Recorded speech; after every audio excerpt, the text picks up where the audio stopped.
है एवरीवन, आप सुन रहे हैं मेरी कहानी इश्क मुर्शिद, मेरे यानी कि दिव्या सिंह चाहत के साथ। तो चलिए शुरू करते हैं। भाग 19।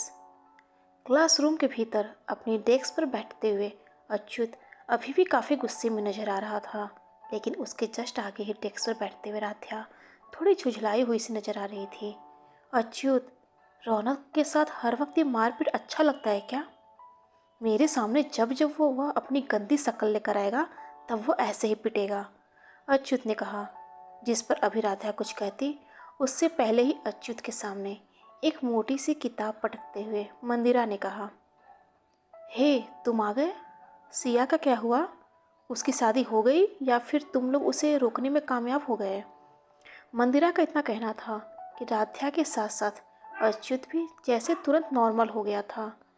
तभी राध्या ने हल्का मुस्कुराते हुए कहा, यार मत पूछ क्या हुआ, बट जो भी हुआ अनप्रिडिक्टेबल था। मतलब तुम लोग कभी सोच भी नहीं सकते कि लाइफ में ऐसा भी कुछ हो सकता है। और एक नज़र क्लासरूम के भीतर आ रहे तुलिका और रौनक को देख राध्या ने राज वेद के साथ मंदिरा को भी खुद के करीब खींचते हुए अब तक के हुए सारी घटना को बता दिया था। लेकिन उसकी बातों को सुन वो तीनों भी काफ़ी ज़्यादा चौंक गए थे। व्हाट? क्या सच में तुम्हारे राम भाई ने? हे धीरे बोल, अगर ये बात तुलिका या फिर रौनक ने सुन लिया तो बेवजह तमाशा हो जाएगा। जहाँ अभी मंदिरा ने चौंकते हुए कुछ कहना ही चाहा था कि राध्या ने भी उसकी बातों को काटते हुए उसे तुरंत चुप करा दिया था। लेकिन उनके चेहरे पर अभी भी एक हैरानी साफ नजर आ रही थी। तभी मंदिरा ने कहा, लेकिन यह बात एक न एक दिन सामने तो आना ही है, तब उस वक्त क्या होगा? तब का तब देखेंगे। और वैसे भी ये मामला राम भाई का है, डिसीजन भी उनका ही था, तो फिर वो खुद इसे हैंडल भी कर लेंगे। लेकिन घर में सिया के आ जाने से मैं काफ़ी खुश हूँ, राध्या ने कहा। जहाँ उसका इतना कहना था कि अभी अच्युत का फ़ोन बज उठा था, लेकिन फ़ोन की स्क्रीन पर एक अननोन नंबर को देख अच्युत काफ़ी जल्दबाजी में अपनी जगह से खड़े होते हुए क्लासरूम के बाहर निकल गया था। चेहरे पर एक मुस्कुराहट साफ नजर आ रही थी, लेकिन उसके पीछे रह गए उसके बाकी दोस्त अचानक से उसे ऐसे जाते देख थोड़े हैरान थे। किसका कॉल था जिसे देखकर ये इतनी जल्दबाजी में बाहर गया है? राज ने कहा था। लेकिन जवाब में राध्या ने अपने कंधे को उचकाते हुए अपनी गर्दन को भी ना में हिला दिया था। शाम का वक्त। शाम ढलते ही चौधरी भवन के सदस्य अपने काम से फ्री होते ही चौधरी भवन के भीतर कदम रखा ही था कि हॉल में रमा चौधरी का रास्ता रोके खड़े राम को देख गजानन जी और शताक्षी पहले से ही सोफे पर बैठे हुए हैरान नजर आ रहे थे। तो वही अब कृष्णकांत जी के साथ चौधरी भवन के भीतर आते हुए राध्या और अच्युत भी अपनी जगह पर ही शांत खड़े हो गए थे। तभी रमा चौधरी ने एक बार फिर से थोड़ी सख्ती में ही कहा था, राम, मैं ये आखिरी बार कह रही हूँ, मेरे रास्ते से हट जाओ। मॉम प्लीज़, आखिर आप ऐसा क्यों कर रही हैं? आज से पहले आप मुझसे इतनी नाराज़ कभी नहीं हुई थी, फिर आज अचानक से आप। क्योंकि आज से पहले तुम कभी मेरे अगेंस्ट जाना तो दूर, उसके बारे में सोचते तक नहीं थे। लेकिन आज आज तुमने वो काम किया है जिसकी मैं हमेशा से अगेंस्ट रहती आ रही हूँ। क्या तुम इतनी जल्दी भूल गए? राम की बातों का जवाब देते हुए रमा चौधरी ने इस बार भी काफ़ी गुस्से में ही कहा था। तभी उनकी नज़र सीढ़ियों से नीचे उतर रही सिया के ऊपर चली गई थी, जो रमा चौधरी के गुस्से में चीखने की वजह आवाज़ को सुनकर नीचे उतर आई थी। उसे देखते हुए उनका गुस्सा, जो अब तक पहले से ज़्यादा बढ़ गया था, गुस्से में ही उन्होंने आगे कहा, तुम इतनी जल्दी भूल गए कि मैं इस लड़की को जरा भी पसंद नहीं करती।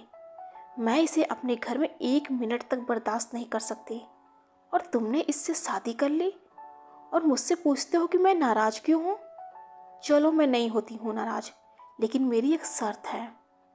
इस बार रमा चौधरी का इतना कहना था कि वह मौजूद बाकियों के साथ साथ खुद राम की भी भाव में सिकुड़ चुकी थी। तभी रमा चौधरी ने आगे कहा, मेरी शर्त यह है कि इस लड़की को जहाँ से लाए हो इसे वही वापस से फेंक कर आओ। उसके बाद सब कुछ नॉर्मल हो जाएगा। लेकिन उनकी बातों को सुन राम अपनी जगह पर ही सन्न रह गया था। तभी पीछे खड़े कृष्णकांत जी काफ़ी सख्ती में उनकी तरफ ही बढ़ते हुए बोले, रमा, अब तुम अपनी लिमिट क्रॉस कर रही हो। तुम्हें अंदाजा भी है कि इस वक्त तुम। अंकल जी। तभी अचानक से सिया की एक धीमी आवाज़ ने कृष्णकांत जी की बातों को काटते हुए वहाँ मौजूद सभी का ध्यान भी खुद की तरफ ही खींच लिया था। तो वही सिया अपनी स्कर्ट पर अपनी मुट्ठियों को कसे हुए ही राम के ठीक सामने जाकर खड़ी हो गई थी। लेकिन राम, जिसके चेहरे पर ना जाने क्यों एक घबराहट साफ नजर आने लगी थी, जैसे वह नहीं चाहता हो कि उस वक्त सिया उसके अगेंस्ट में कुछ कहे। तब तक सिया भी अपनी बातों को जारी रखते हुए आगे कहा, राम, कल शाम जो भी हुआ था या फिर कल आपने जो कुछ भी हमारे लिए किया था, उसके लिए हम जिंदगी भर आपके एहसानमंद रहेंगे। लेकिन राम, मजबूरी या फिर जल्दबाजी में लिए गए फैसले की कोई मंजिल नहीं होती, इसलिए मैं खुद आपको इससे आज़ाद कर रही हूँ। शायद हम दोनों के लिए भी यही अच्छा है। इतना कहते हुए सिया ने अब तक अपनी हथेलियों को ऊपर उठा दिया था, जिसमें वो मंगलसूत्र था, जिसे खुद राम ने ही पिछली रात सिया को पहनाकर पूरे हक के साथ उसे अयोध्या से दिल्ली लेकर आया था। तो वही इस वक्त सिया के इन बातों को सुन रमा चौधरी के साथ साथ शताक्षी के चेहरे पर एक तिरछी मुस्कान फैल गई थी। तो वही बाकी सब हैरान थे, लेकिन राम, जिसके चेहरे पर एक गुस्सा साफ नजर आ रहा था, गुस्से में ही सिया के हथेलियों से उस मंगलसूत्र को उठाते हुए उसे तुरंत तोड़ने के साथ साथ गुस्से में ही अपने कमरे की तरफ बढ़ गया था, जिसे देख रमा चौधरी ने उसे पीछे से रोकने की कोशिश की थी। लेकिन तभी जल्दबाजी में ही आगे बढ़ते हुए शताक्षी ने उनके कंधे को हल्का दबा दिया था, जिसे देख रमा अपनी जगह पर ही चुप हो गई थी। तभी सिया ने आगे कहा, आंटी जी, इस वक्त मुझे एक छत की ज़रूरत है, लेकिन मैं वादा करती हूँ बहुत जल्द ही मैं खुद यहाँ से चली जाऊँगी। इस मामले में आप बेफिक्र रहिए। और खुद भी पीछे मुड़ते हुए अपने कमरे की तरफ बढ़ना ही चाहा था कि रमा चौधरी ने उसके बढ़ते कदम को रोक दिया था। ठीक है, तुम कहती हो तो मैं मान लेती हूँ, क्योंकि अभी अभी तुमने काफ़ी समझदारी की बात की है। लेकिन यहाँ रहने के लिए तुम्हारे पास सिर्फ 3 महीने हैं। 3 महीने के बाद तुम मुझे इस घर में नज़र नहीं आओगी। जिस पर सिया ने अपनी गर्दन को बस हाँ में हिला दिया था और रमा चौधरी के वहाँ से जाते ही खुद भी काफ़ी जल्दबाजी में ही राध्या के कमरे की तरफ बढ़ गई थी। इस वक्त उसकी आंखें आंसुओं से भरी हुई थी, जिन्हें वो अभी संभाल पाती उससे पहले ही कमरे के भीतर आती हुई राध्या ने काफ़ी गुस्से में ही कहा था, आर यू मैड? तुम्हें अंदाजा भी है कि तुमने कितनी बड़ी गलती की है? तो वही सिया राध्या की बातों को सुनते ही अपनी नज़रों को दूसरी तरफ फेर लिया था। हमने जो भी किया है वही सही है। हमने गलती नहीं, बल्कि जो गलती हुई है उसे सही किया है। तो फिर ये आंसू किस बात के हैं? राध्या ने कहा और आगे बढ़कर सिया के बाजुओं को पकड़ते हुए उसे खुद के तरफ घुमा दिया था। तब तक सिया ने भी अपने गालों पर लुढ़क आए आंसुओं को पोंछना चाहा था, लेकिन उससे पहले ही राध्या उसकी हथेलियों को पकड़ते हुए कहा, सिया, मैंने तुम्हारी आंखों में देखा है, तुम्हारी जुबान पर भी बस राम भाई का ही नाम रहता है। तुम उन्हें बिना देखे ही उन्हें पसंद करने लगी थी। आज जब खुद राम जी ने तुम्हें उनसे मिलाया है तो तुमने खुद उस रिश्ते को तोड़ दिया। आखिर क्यों? अभी थोड़ा माहौल ठीक नहीं है, लेकिन धीरे धीरे ठीक हो जाता। कुछ ठीक नहीं होता, बल्कि माहौल और बिगड़ता ही जाता। तुमने देखा ना आंटी जी कितनी नाराज़ थी, फिर सब कुछ कैसे ठीक होता? अभी भी सिसकियाँ लेते हुए सिया ने कहा। तो वही उसकी बातों को सुन इस बार राध्या भी थोड़ा नर्म पड़ते हुए उसके गले से लग गई थी। डोंट वरी, देखना तुम्हारे राम जी एक दिन खुद सब कुछ अच्छा कर देंगे। लेकिन इसे सुनते ही सिया की आंखें एक बार फिर से छलक आई थी। तो उधर दूसरे कमरे में राम इस वक्त काफ़ी ज़्यादा गुस्से में और परेशान नजर आ रहा था।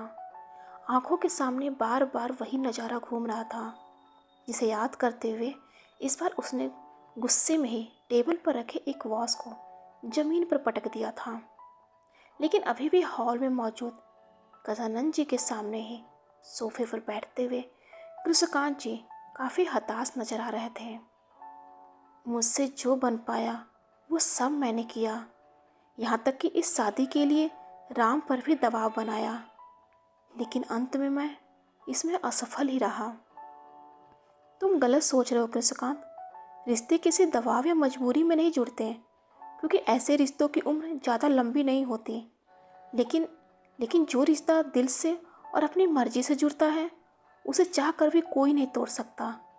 इसलिए मुझे लगता है कि अभी तुम्हें थोड़ा सब्र करना चाहिए। बाकी राम जी तो बैठे ही हैं बिगड़ी हुई को बनाने के लिए। कृष्णकांत जी की बातों का जवाब देते हुए गजानन जी ने कहा था, लेकिन उनकी बातों को सुन कृष्णकांत जी थोड़े कंफ्यूज नजर आ रहे थे। मैं कुछ समझा नहीं पिताजी, आप कहना क्या चाहते हैं? यही कि इस वक्त तुम्हें राम और सिया के रिश्तों पर नहीं, बल्कि सिया के आने वाले फ्यूचर के बारे में सोचना चाहिए। उसके बेहतर भविष्य के बारे में सोचो, क्योंकि सिया तुम्हारी जिम्मेदारी है। अयोध्या के राधे श्याम जी ने अपनी बेटी की ज़िंदगी, उसकी खुशियाँ, उसके बेहतर भविष्य को तुम्हारे हाथों में सौंपा है। इसलिए फ़िलहाल तुम्हें उस पर ध्यान देना चाहिए। इस बार गजानन जी की बातों को सोचते हुए कृष्णकांत जी भी किसी सोच में पड़ चुके थे। लेकिन उधर अपने कमरे में सोफे पर बैठी रमा चौधरी काफ़ी खुश नजर आ रही थी। तभी कमरे के भीतर आते हुए शताक्षी को देख उन्होंने अपने गले से एक डायमंड का पेंडेंट उतारते हुए शताक्षी की तरफ भी बढ़ा दिया था। आज तो तुमने मुझे खुश कर दिया शताक्षी। आज मुझे कितना सुकून मिल रहा है, ये मैं तुम्हें बता नहीं सकती। अब भाभी, ऐसे समय में अपने ही अपनों के काम नहीं आएंगे तो और कौन आएगा? अपने गले में उस पेंडेंट को पहनते हुए शताक्षी ने कहा था। जिस पर रमा चौधरी कुछ कहती, उससे पहले ही शताक्षी अपनी बातों को जारी रखते हुए आगे कहा, लेकिन भाभी, आपको उस सिया को यहाँ 3 महीने की बजाय बस 3 दिन तक रुकने की मोहलत देना चाहिए था। चाहती तो मैं भी यही थी, लेकिन 3 दिन में ये पूरा चौधरी भवन मेरे खिलाफ हो जाता। इसलिए उस लड़की को मैं 3 महीने तक बर्दाश्त करने के लिए तैयार हूँ। आखिर उसने भी तो थोड़ी समझदारी दिखाई है, फिर उसके समझदारी का उसे कुछ तो इनाम देना बनता था। शताक्षी की बातों का जवाब देते हुए रमा चौधरी ने कहा, जिस पर इस बार शताक्षी भी अपनी सहमति जताते हुए बोली, बात तो सही कहा आपने भाभी, लेकिन आप फिक्र मत कीजिए। ये 3 महीने उसके लिए नर्क न बना दिया तो मेरा नाम है शताक्षी चौधरी नहीं। इस बार अपनी बातों को कहते हुए शताक्षी के चेहरे पर एक तिरछी मुस्कान थी। डियर फ्रेंड्स, आज के लिए बस इतना ही, लेकिन अगले भाग में जल्द ही मुलाकात होगी। और हाँ, अगर आपको मेरी स्टोरी पसंद आ रही है तो प्लीज़ लाइक, कमेंट और मेरे चैनल को शेयर और सब्सक्राइब जरूर कीजिएगा। हर हर महादेव।